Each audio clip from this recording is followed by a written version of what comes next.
Hey, lovely people. I hope you're well. I hope you had a lovely weekend despite the blooming lockdown. I hope that you're still able to, still socialise with your friends, even though it's social distancing, perhaps online, or maybe you're doing like Zoom sort of disco night. I don't know what you guys do. Maybe just playing PlayStation or watching Netflix. It's probably that. Anyway, we're moving on to lesson 3 now. This is lesson 3 of sound. This is going to be a slightly longer one, so it's going to take up most of the work that you do this week. So Thursday's one will just be a tiny little top up to help you on Friday, and then that will just get you to look back at the work we've done so far. So don't panic too much if you suddenly think, Miss, this seems like a lot. But this whole point of this bit here, which is ironic because I'm losing my voice, is all about how sound affects the pictures and the images in our mind, okay? So you might have seen when you've watched a horror film and put it on mute that actually it's not that scary. But the sound can really add to the climax, add to the thrill of what you're watching. So today we're going to get rid of most of the images and just have sound. And that's what we're going to be looking at. We're going to be looking at how sound and audio is used as the dominant role. Okay, and this is all going to be still part of LO1, P1, so you still need to make notes and stuff and put that onto your P1 piece. Your whole of your P1 is basically explaining how sound affects media, so that's the main point of it. So that's what you're always writing about when you're looking at these, and this is the research phrase. Okay, I'm going to get rid of myself whilst we get rid of the images. I'll just put myself up in this top corner and we'll move on to the next slide. Okay.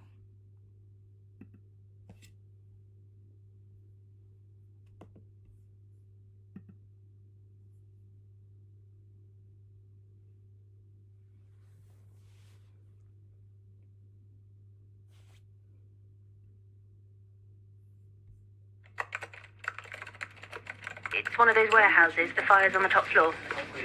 We've already had a couple of calls about this one. There are 2 crews on their way, all right? Yeah, absolutely. About 4 minutes away. Okay, I've got somebody out at the moment. Well, they're close now. Let them know. Okay, I'll speak to them. Okay, hi, are you still there? Yeah, I'm still here. Hi. You're gonna need to call a locksmith. What? But how am I going to get hold of a locksmith now? Inside. Can you send someone out? Which bedroom? Someone? Okay. Have you actually seen them? Yeah. Yeah. I'm looking at them now. Okay. Hello, fire service. Fire in the house! Can you tell me your address? Fire in the house! Can you confirm your address for me, please? It's Stanley Road, 27 Stanley 27 Road. Stanley Road, NA. Is that right? Yeah. Okay. Hurry up, please. My boy's upstairs. Your son's upstairs? How old is he? He's 3. Okay. Now, whereabouts in the house are you? Are you at the front or the back? Downstairs, I'm at the bottom of the stairs and I'm near my front door. Okay. It's all right. Where exactly is the fire? What? Where exactly is the fire? The fire's upstairs. All right, okay, just try and calm down. Now listen, I need you to stay where you are. The crew are on their way and they're trying to rescue people, okay? No, I need you to stay downstairs or you'll put yourself in danger too. I need you to stay with me and that way you can help me, let them know exactly where your son is, all right? Okay?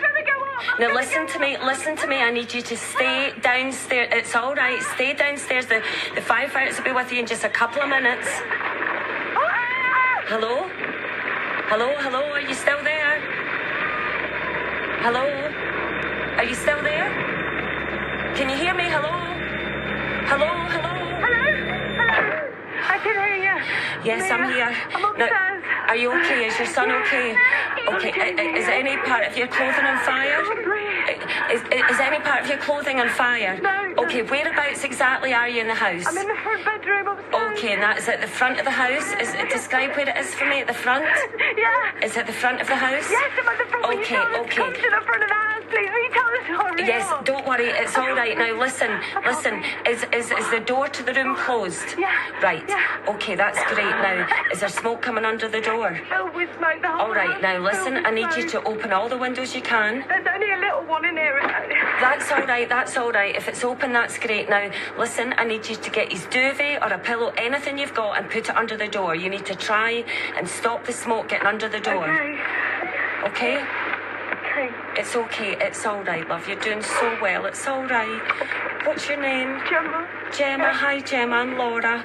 Now listen, I need you to do that as quickly as you can, okay? Okay. It's all right, love. You're doing so well. He's struggling to breathe. All right, it's okay. Like, is there a sink in the room or any water? Can you wet a cloth at all to put over his face? Will you help me, please? It's all right, love. You're doing so well. They'll be there any minute now, and I'm going to stay with you until the crew are there, okay? Now, I need you and your little boy to get as close to the window as you can, okay? We're Can you do that? That's all right. It's all right, Gemma. You're doing so well. It's all right. It's okay. You're not. Now, listen, if you get upset, your boy will get upset too. I know. Just try and calm down. You're doing so well. They'll be with you any minute. Look, what's your son's name? Jamie. Jamie, okay, Jamie. It's all right. They're on their way. Listen, what does your son like doing? He likes football. He likes football. It's all right. I know this is so tough. It's so tough. You're doing so well, darling. I know it's so tough. Now listen, you're going to be all right. I just need you to be brave. It's all right. I need you to stay calm for a few more minutes. That's all. Now, are you at the window? Are you at the window? Can you hear them? Can you hear them? You can? That's great. Now listen, they know exactly where you are. You're going to be rescued any minute. Now, can you get your head out of the window? It's all right. Try not panic, Gemma. Can you get your head out of the window? Okay, well, just stay as close to the window as you can. They're turning up your street. Can you see them? Yep, you can see them. Are you looking out the window? You can see them. You're all right, love. You're going to be rescued any second. Try not to panic. Now, listen, you'll need to stay back from the window because they're going to put it through, okay? Okay, Jamie, down here. Jamie. Okay, that's right. You get your son and stay back from the window. They know exactly where you are. They're there. Have they got your son? Have they got Jamie? Have they got Jamie? Yeah. Jamie's safe. You're all right, Gemma. They've got Jamie. He's safe. That's great. Now, just you do what they tell you, and that you'll be out there at any second. Thank you. You're all right. You're all right, love. You're all right.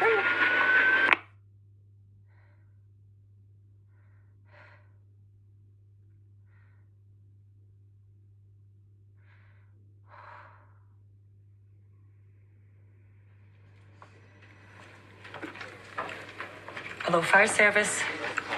Can you tell me your address, please?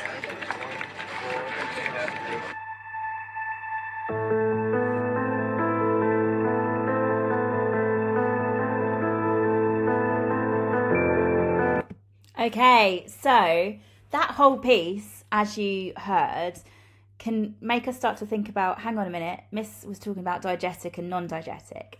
There actually wasn't much non-digestic in there at all. It was all about digestic. Now, I know that we didn't get to see what was going on with the fire and the house, but we heard everything. And I'm hoping you got some sort of image as the piece went on that made you feel part of the scene. They used really effective ways and techniques to get you immersive in the situation, such as at the beginning, there was a loud office noise, which then had a diminuendo, and we just focused on that one caller, that one lady with the Scottish accent. We listened into her call, and we could hear the terrified woman Gemma in her house, and we could hear burning noises, crackling, we could hear screams, we could hear things falling and breaking, smashing, to give you that picture of what was going on. But actually we didn't need to see what was happening because it was terrifying enough just listening to the call, and that provided us with the images that it needed. So it circulated just using diegetic sound. Okay, we heard the sounds that were created by the characters and were in the characters' world. And it was just dialogue and sounds that we heard. The best bit that I think that was included that we might not consider as sound is when we had the silence. When the call cut dead, we suddenly felt that panic and that sigh of relief almost. And as you saw, the London Fire Brigade lady took a nice big deep breath and then moved on to her work. That silence was so powerful, it just really emphasised the dramaticness of the whole moment. There was another part where we couldn't hear the dialogue because she was running up the stairs and we heard a really high pitched sound, or what we call white noise. White noise is often used to connote a sense of panic or danger, or something evil is about to happen. And that was a really good place to put it. Okay. If you're feeling like you didn't hear these sounds, go and start back at the beginning and rewind the video and just watch that again. But I really love that piece. It is a short film that actually won a BAFTA. It's called Operator. Okay, so we didn't hear much diegetic sound in there. But what I'm going to do now is get rid of all the images. Okay, so this is a radio drama, a short radio drama. It's actually a student's piece of work, but I think it's really effective. So we're going to listen to this now, and I want you to think about what images come up in your mind. What are the key things that you hear? Okay, so what key sounds do you hear? You can write some notes as you listen to this.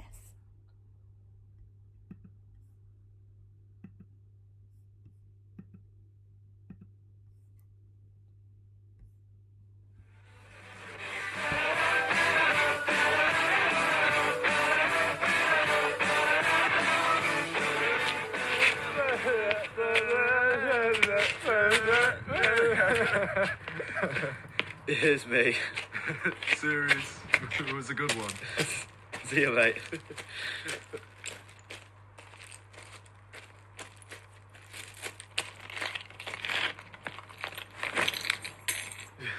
Whoops.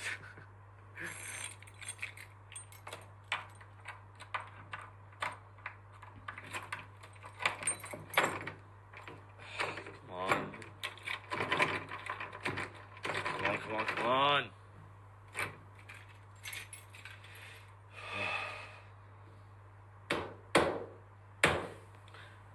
Jess, you left the key in the door again. Jess, oh, for God's sake. Jess! For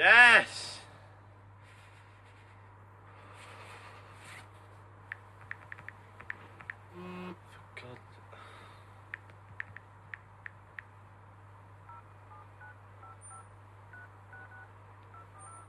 Welcome to the O2 messaging service. The person you are calling is unable to take your call. Please leave your message stupid after the thing. tone. To re-record your... Come to the window. Fine. I'll just throw stones until you come out.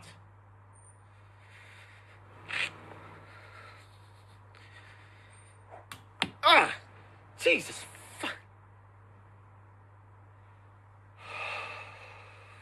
Okay. I've got this. There's no way you won't hear this.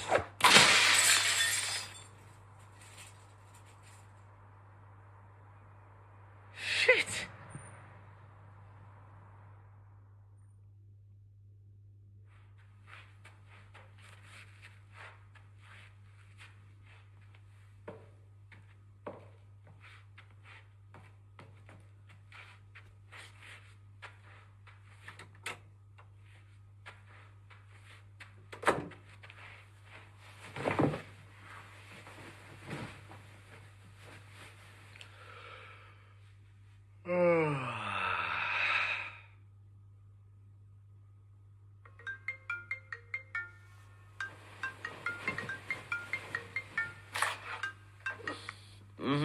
Reese, careful when you're coming home. Someone just broke into the neighbour's house.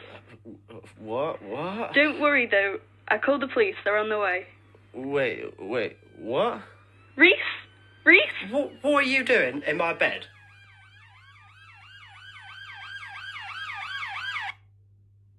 Okay, a bit of a funny one.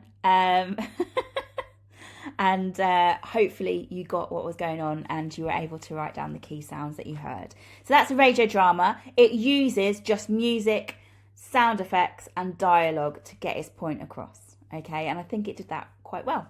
So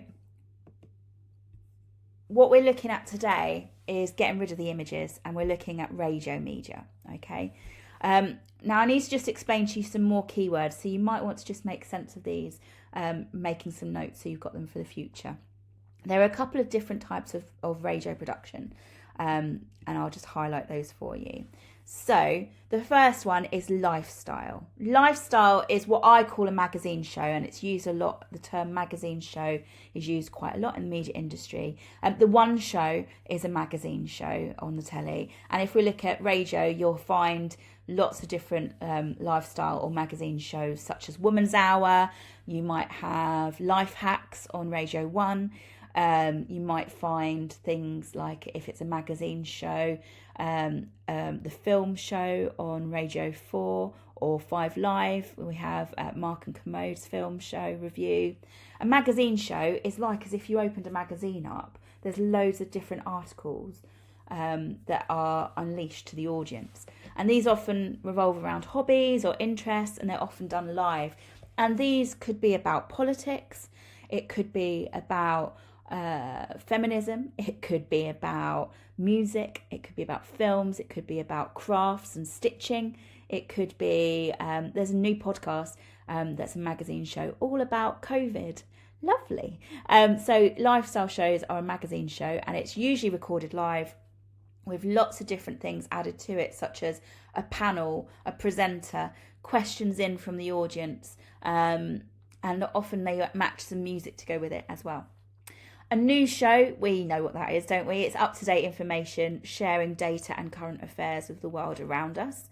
There's radio drama, which you just heard a minute ago, and that's often a story unveiled through sound. And then finally, there's documentaries. We do also have live radio, of course, and live radio is brilliant. Things like Greg James's show, Mr. Jam's show, and we then would have a breakfast show and a drive time show. This is what we call live broadcast. They're slightly different to the ones below. They don't often have a theme or a subject. They're just there to entertain the audience and play the current music. So that's the only difference. A documentary is usually pre-recorded, and it will include voice clips, interviews, information, and the main focus will be like a theme on someone. As I said, is often pre-recorded. So here are some keywords that you guys need to know. I'm just going to move myself over here. Maybe over to this bit where it says codes and conventions. Okay, so I'm just going to teach you some of these keywords. Some of them will come up a few times. You need to know that these fit into these slots, not just for today's radio stuff, but in the future, if you ever decide to make podcasts or radio and stuff, you need to know these key conventions. So you might as well make a note of them. So key codes and conventions of the radio broadcast. Write these up in your own words. So for documentary, we are looking at, if it wants to play, you will often hear in documentary these types of sound bites. A sound bite is literally sound footage from the archives. So, excuse me, I need to get a drink of water. Let me just grab one. So a sound bite might be a voice clip of Boris Johnson that they found from 1990. It might be a quote from the Royal Shakespeare Company in their production of Julius Caesar. But it's a short soundbite that they've used from the archive to demonstrate their point across. Okay, often spoken. A voice bridge, a music bridge, and a sound bridge, they kind of fit under the same umbrella. They bridge one scene to the next. So say we're talking about Lenny Henry and his career through the BBC. Okay, we might have the first bit of Lenny Henry talking about how he first grew up learning about drama in Birmingham. Okay, then we might have a sound bridge that bridges it to the next bit, which would be linking the two bits together. And it might be the sound bridge of busy Birmingham streets. And then suddenly we hear his voice come in. I was 18 years old when I had my first interview. And then you might have him talking about his favourite song that really meant something to him. So maybe he says, you know, I really loved when Spice Girls brought out Wannabe, and then you can hear the music bridge linking on. So a bridge helps you go from one scene to the next. In the film world, we still use these kinds of bridges, but you wouldn't see the music as it happened. You would just hear the music and it links from one cut to another. So it's the same in the radio world. So all those bridges link you to the next bit. An intro, well, this would be something which calmly tells you what the story, what it's all going to be about. So it might be, and now on Radio 4, we're going to learn about the weird world of Lorenza Samuels. This documentary was created by the BBC for Oaks students to realise that Miss Samuels is a weirdo. So an intro would just tell you what the documentary is about, and an outro would be just telling you how it was produced. So this documentary was all about the life of Miss Samuels. It was produced by Sinead Bidwell, sound recordings by Anthony Sage Adkins, and Erin Fergus was the editor and chief of the show. So it might be something like that. Okay. Often intros and outros on there are very formal, and they use very formal language. A crescendo and a diminuendo. We know crescendo is when we start to get very loud, and a diminuendo is when we start to get really quiet. Okay. And that might happen in the music, or it might happen in the speech, but it's often there to evoke emotion. Archive material, we might have lots of different clips from the general election.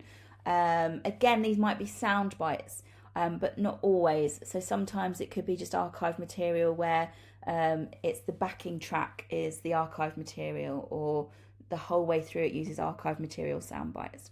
And then finally a soundscape. So you might have a layered amount of sounds. You might have the voiceover talking, then you have the interviewee, then you have music that relates to it, and you might have sound effects. So there's a layer of different sounds creating a soundscape.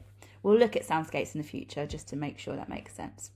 In news, the conventions we've got. Oh, no, it wants to tell you drama first. So drama, as we heard before, you might have a theme song. You might have a music bed. Now, a music bed is where we just try and keep the atmosphere going. So this would be an instrumental song underneath to help the scene. You might have incidental music. So this might be a love song played to help you think that it's a love atmosphere. It might be a very dark and dreary piece. So you might have some screeching violins perhaps. You could have a voiceover. You could also have a narrator, and these might be two different things. The voiceover could be introducing the radio drama, whereas the narrator is telling you the story. And sometimes the narrator can be the character in the story, so they're just talking in third person. Again, this would count, the voiceover and the narrator and the music would count as non-diegetic, unless you know that it's a radio playing in the scene and they talk to you about putting the radio on, then that would count as diegetic music. Oh, it's so confusing, but mostly the music added is non-diegetic. We know that diegetically there'll be dialogue, and probably diegetically we'd have sound effects, is what we call Foley. And then the last bit, as we know, silence can mean really effective with what you've got. Cool. What do we move on to next? Lifestyle. Okay, we'll leave news till last. An OC is the out cue, or you might have a standard out cue. An out cue would be where you are trying to get listeners to listen next week. You never say goodbye on the end of a show. If you do, that's radio torment, because by saying goodbye, you're kind of saying, well, don't carry on listening to the next show. Some presenters do it, and it's a bit of like radio bad luck, we say. But a standard out cue basically tells people to make sure to listen next time, what might be happening next time. It might tell you the social media links, but it's basically a nice way to say goodbye that they're still listening. So you might say as your standard out cue, you've been listening to the Lifestyle Show with Renza Samuels, and we've been talking about all amazing stuff to do with diet, fitness, sound in media, Les Miserables, and so much more. If you missed any of it, then you can of course get us on the podcast a little bit later on, or find out more information on our website, which is www.randomradio.com.